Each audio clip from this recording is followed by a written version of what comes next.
الحمد للہ وکفى والصلاة والسلام علی من لا نبی بعدہ اعوذ باللہ من الشیطان الرجیم بسم اللہ الرحمن الرحیم الحمد للہ رب العالمین۔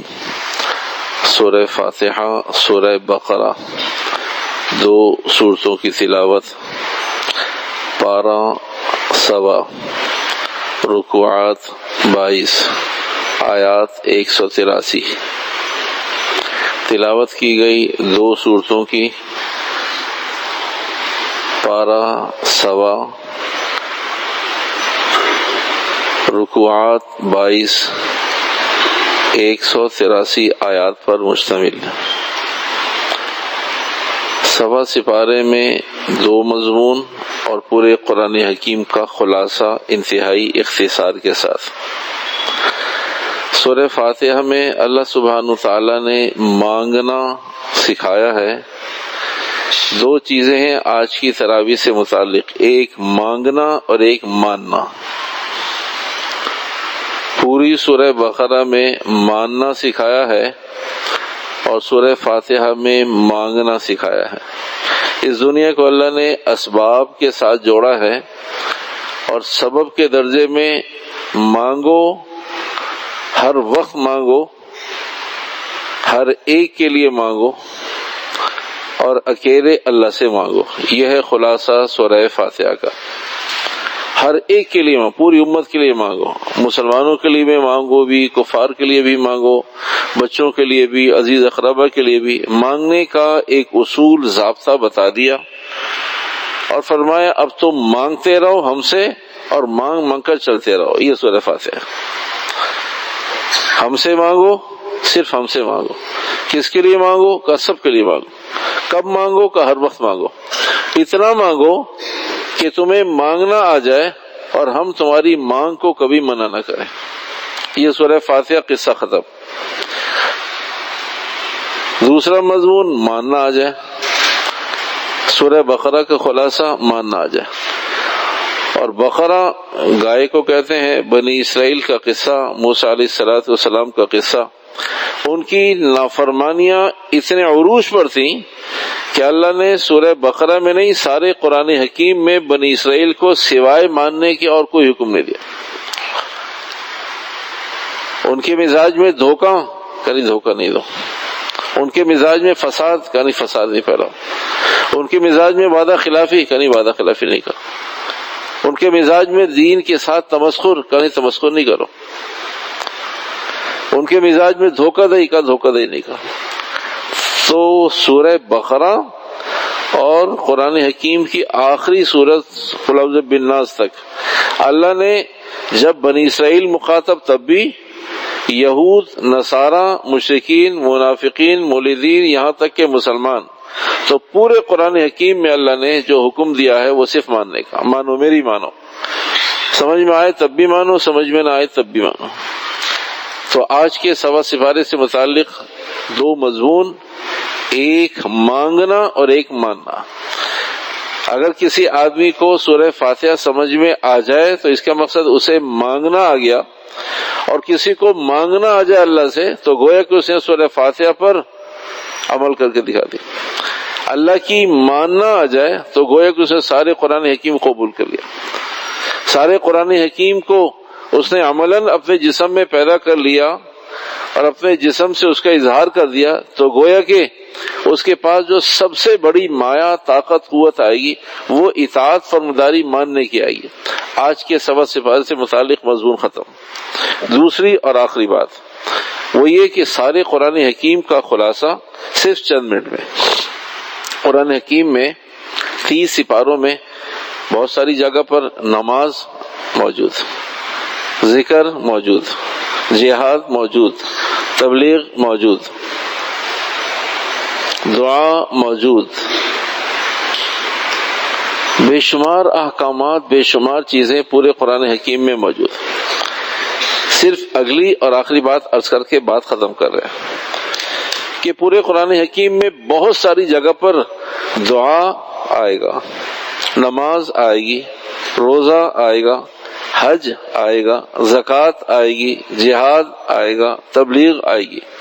تو جب بھی جہاں بھی نماز آئے گی تو وہاں مقصود پورے قرآن حکیم میں جب بھی جس آیت میں جس رکوع میں جس سپارے میں جہاں نماز کا حکم آئے گا تو وہاں مقصود خداوندی یہ ہے کہ میرے قریب آ جاؤ، یہ نماز سب سے جلدی اور سب سے زیادہ تمہیں میرے قریب کر دے گی۔ پورے قرآن حکیم میں جہاں نماز آئے گی تو وہاں منشا خداوندی یہ ہوگا کہ میرے قریب آ جاؤ۔ جہاں پر روزہ آئے گا کہ تم محتاط نہیں چلتے، تم محتاط چلنا سیکھو، تم بچ بچ کر چلنا سیکھو، تم سمجھ سمجھ کر چلنا سیکھو۔ قرآن حکیم میں جب بھی جہاں بھی روزے کا ذکر آئے گا تو وہاں اللہ سنبھلنے کا حکم دے گا، سنبھل کے چلو بھائی، سنبھل کر دیکھو، سنبھل کر بولو، سنبھل کر خرچ کرو۔ جہاں بھی زکوٰۃ کا ذکر آئے گا، کبھی تمہیں اتنی مال سے محبت کیوں ہو گئی، کب سے ہو گئی؟ تم مال کی محبت کے لیے بھیجے گئے ہو، پیدا کیے گئے ہو، بنائے گئے ہو، یا تم بنانے والے کی محبت کے لیے، خالق کی محبت کے لیے بھیجے گئے ہو؟ جب بھی زکوٰۃ کا ذکر آئے گا تو اس کے پیچھے کہیں نہ کہیں کوئی نہ کوئی چیز ایسی آ جائے گی، بھائی اتنی محبت کی ضرورت نہیں ہے، ٹھیک ہے تمہارے اسباب ہیں، ضروریات ہیں، دنیا میں تم نے رہنا ہے، کھانا ہے، پینا ہے، پتھر نہیں کھانے، پتے نہیں کھانے، اس کے اسباب کے لیے کچھ 4 پیسے اکٹھے کرنے ہیں، لیکن تم اسی میں لگ گئے۔ تو جب زکوٰۃ کا حکم آئے گا تو مال کی محبت کو اس سے علیحدہ کیا جائے گا۔ جب اللہ پاک جہاد کا حکم دے گا تو کہا بھی تم نے پتہ نہیں کس کس کے لیے جان خاص کر دی ہے، کبھی میرے لیے بھی تم نے جان دینے کا ارادہ کیا؟ پورے قرآن حکیم میں جب جہاد کا ذکر آئے گا تو کہا بھائی کبھی کبھی اس کی بھی نیت کرو، کبھی کبھی اس کا بھی ارادہ کرو، کبھی کبھی اس کے بارے میں بھی سوچو، کبھی کبھی اس کے بارے میں بھی ذکر کرو، کبھی کبھی اس کے بارے میں بھی لکھو، کبھی کبھی اس کے بارے میں بھی سننے کی ہمت پیدا کرو کہ بھئی یہ جان اللہ کی دی ہوئی ہے۔ کبھی ہم نے خود خدا کو اپنی منشا سے اللہ کو پیش کرنے کا ارادہ کیا ہے؟ کہا بہت مشکل کام ہے۔ کہا تو مشکل کہو یا آسان، اگر اللہ نے تمہارے لیے اور ہمارے لیے کوئی کسی کی موت شہادت کی لکھی ہے، جہاد کی موت لکھی ہے، تو ہمارے ارادہ کرنے یا نہ کرنے سے کیا ہوگا؟ اگر اللہ نے کسی کی موت شہادت کی لکھی ہے اور ساری زندگی اس نے ایک دفعہ بھی شہادت کی دعا نہ کی ہو، اللہ نے لکھا ہے کوئی نیکی کام آ گئی ہوگی اس کی، آ جائے گی، تو اللہ اسے شہادت کی موت دے دے گا۔ ایک آدمی ساری زندگی شہادت مانگتا رہا، اے اللہ شہادت، اے اللہ، اور بستر پہ مر رہا ہے، تو بھئی اللہ کا اپنا ایک نظام ہے، ہمارا اپنا ایک نظام ہے۔ ہم تو A+ کی طرف جانے کی کوشش کر لیں، ہم تو 100% صحابہ جیسی زندگی کی نیت کر لیں، نہ ہم صحابہ تک پہنچیں گے، نہ صحابی بنیں گے، اور نہ ہمارے ساتھ صحابہ جیسا معاملہ ہے، لیکن اللہ ہی نے تو کہا ہے کہ بھی عروج، اعلیٰ لوگ، عرفہ لوگ، غالب لوگ، فائق لوگ، ان تک پہنچنے کی نیت کرو۔ اللہ کیا میں صحابی بن جاؤں گا؟ کہا نہیں۔ کہا پھر آپ کیوں حکم دے رہے مجھے؟ کیا میں نبی بن جاؤں گا عبادت کر؟ کہا نہیں۔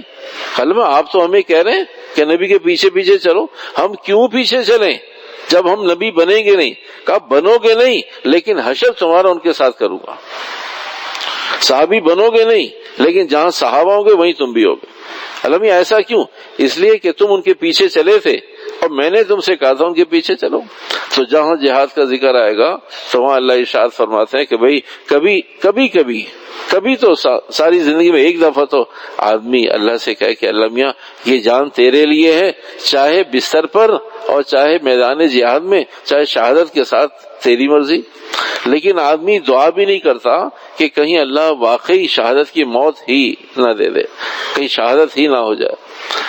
تو احکامات جہاں جہاں بھی عمومی احکامات، نیوٹرل احکامات آئیں گے تو وہاں مقصد یہ ہوتا ہے کہ اے میرے بندے میں تیری ترقی چاہتا ہوں، تو بھی ترقی چاہتا ہے، میں بھی تیری ترقی چاہتا ہوں۔ تو جہاں نیوٹرل احکامات آئیں گے، معاملات آئیں گے، لین دین آئے گا، عزیز اقربا کے ساتھ برتاؤ آئے گا، صدقات آئیں گے، تو وہاں اے میرے بندے میں تیری ترقی چاہتا ہوں، کیونکہ تیری ترقی ہو نہیں رہی۔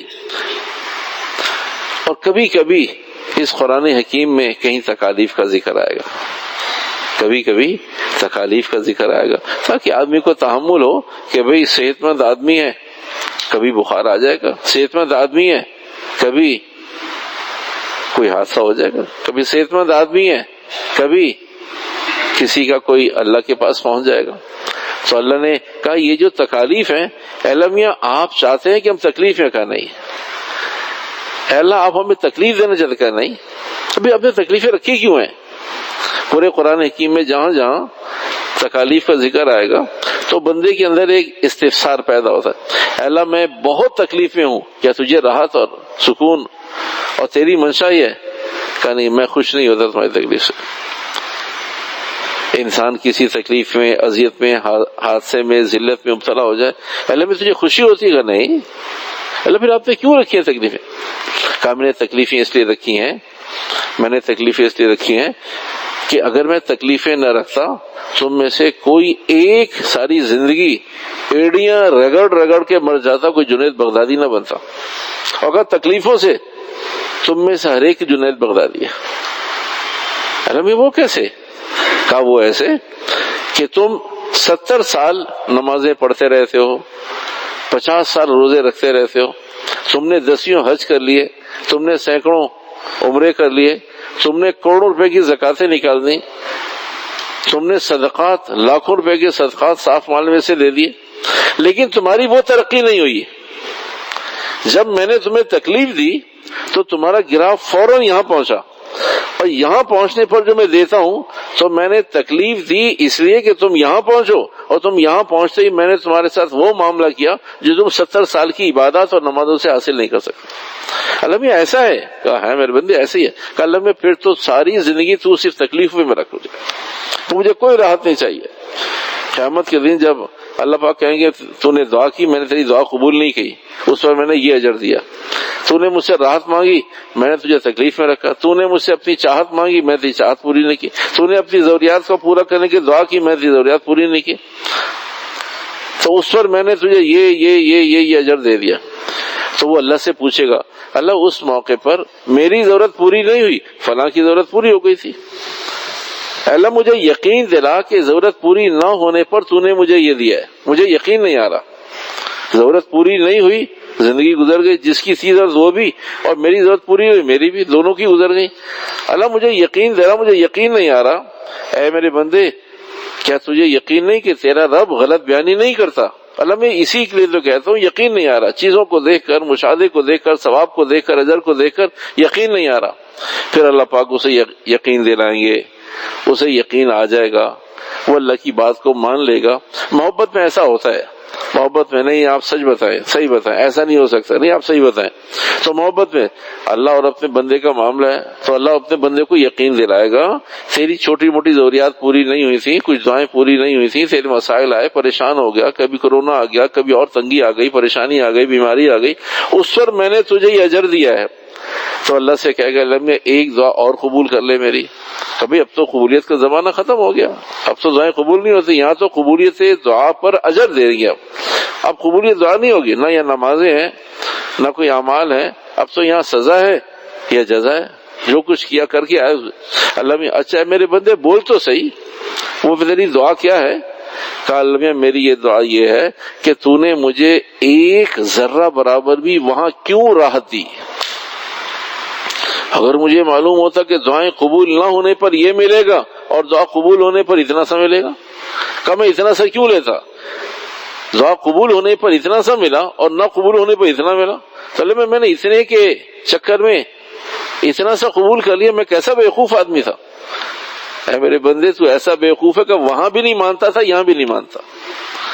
جب میں دنیا میں تو اسے کہتا نہیں تو جزا فضا کرتا، تم اسے شکایت کر اللہ میں وہ بھی کھا رہا ہے میں کیوں نہیں کھا رہا، وہ موج کر رہا ہے میں کیوں نہیں کہا میں تجھے سمجھاتا تھا کہ اس وقت تنگی کے ساتھ برداشت کر لے، اس وقت بخار کو برداشت کر لے، میں بہت دوں گا، اس وقت تو مانتا نہیں تھا۔ اللہ میں مجھے بہت نہیں چاہیے، مجھے یہی چاہیے، تو وہاں بھی تو نہیں مانتا تھا، یہاں بھی نہیں مانتا، لیکن میں کیونکہ تیرا خالق اور مالک ہوں اس لیے مجھے معلوم ہے کہ تیری ضدیں تجھے ترقی نہیں دلاتی۔